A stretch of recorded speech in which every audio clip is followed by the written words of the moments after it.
Golkar sebut Gibran serba salah. Terlalu muncul enggak baik, tenggelam juga buruk.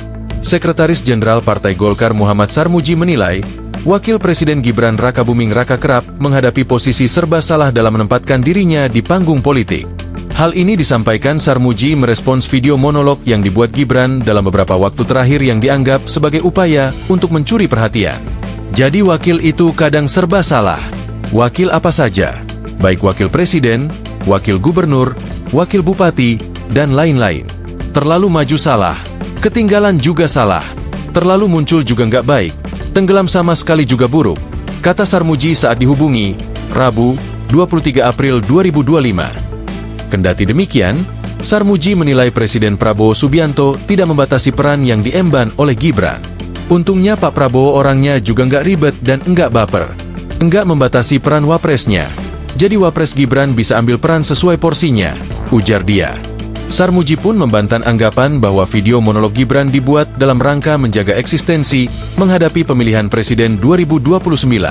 Menurut dia, video itu dibuat untuk memantik kesadaran terkait isu penting seperti soal bonus demografi seperti yang disinggung Gibran lewat video monolog pertamanya. Wapres Gibran sedang memantik kesadaran terhadap isu yang penting, terutama isu demografi. Apa yang disebut bonus demografi bisa menjadi beban demografi bahkan bencana demografi jika tidak dikelola dengan baik, ujar Sarmuji. Diberitakan sebelumnya, Wakil Presiden RI Gibran Rakabuming Raka menjadi perbincangan publik setelah mengunggah 2 video monolog yang membahas isu kekinian lewat akun media sosial YouTube. Video pertama membahas soal bonus demografi dan tantangan Indonesia dalam memanfaatkan potensi generasi muda serta menyinggung keberhasilan film Jumbo karya anak bangsa. Dalam video yang diunggah pada Sabtu, 19 April 2025, itu, Gibran berpandangan bahwa Indonesia saat ini berada dalam momen yang sangat menentukan di tengah tantangan global, baik itu perang dagang, geopolitik, hingga perubahan iklim.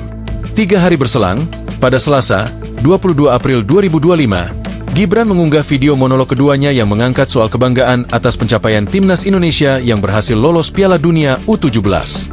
Gibran yang tiba-tiba membuat 2 video dengan tema populis lantas mengundang pertanyaan. Terlebih Gibran merupakan sosok yang jarang tampil dan berbicara di muka publik meski sudah 6 bulan menjabat wakil presiden. Download Tribun X sekarang, menghadirkan lokal menjadi Indonesia.